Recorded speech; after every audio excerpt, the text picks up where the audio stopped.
Kami dari kelompok 2, kelas 12, MIA 2. Perkenalkan, nama saya Marcel Arifin. Perkenalkan, nama saya Gunawan Wahyudin. Perkenalkan, nama saya Alifah. Perkenalkan, nama saya Putri Zahra Hairunisa. Perkenalkan, nama saya Titin.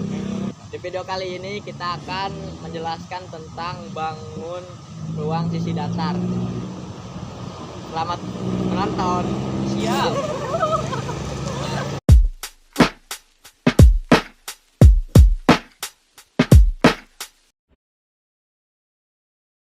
Keraton Kaibon yang terletak di Kampung Kroya, Kelurahan Kasunyatan, Kecamatan Kasemen.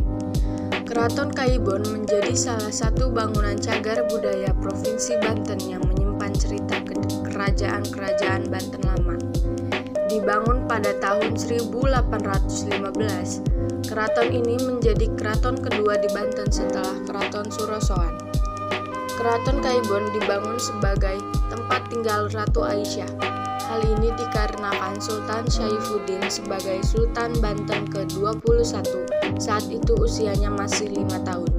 Nama Kaibon sendiri dipastikan diambil dari kata keibuan yang memiliki arti bersifat seperti ibu yang lemah lembut dan penuh kasih sayang.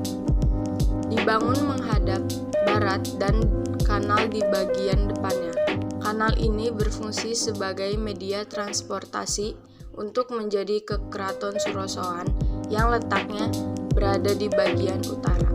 Di bagian depan keraton dibatasi dengan gerbang yang memiliki 5 pintu. Arti angka 5 ini mengikuti jumlah sholat dalam satu hari yang dilakukan umat muslim.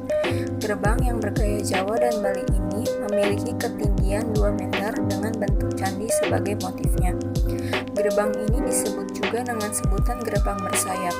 Pada satu gerbang terdapat pintu padu raksa yang menghubungkan bagian depan dengan ruang utama keraton. Keraton yang berdiri di tanah seluas mencapai 4 hektar ini dibangun menggunakan batu bata yang terbuat dari pasir dan kapur.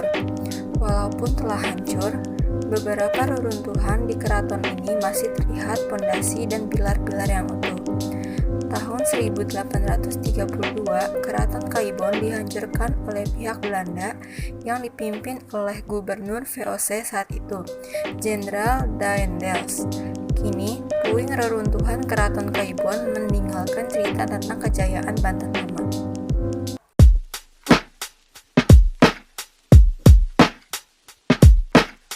Sebuah tiang memiliki fungsi menyeimbangkan beban bangunan dan meratakan beban dari bagian atas hingga turun ke bagian fondasi dari bangunan.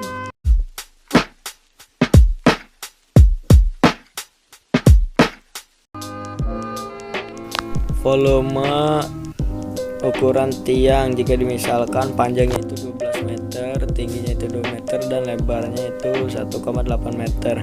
Lalu dimasukkan ke rumus V sama dengan P kali L kali T sama dengan 12 kali 1,8 kali 2. Dapat diperoleh hasilnya itu 43,2 meter kubik.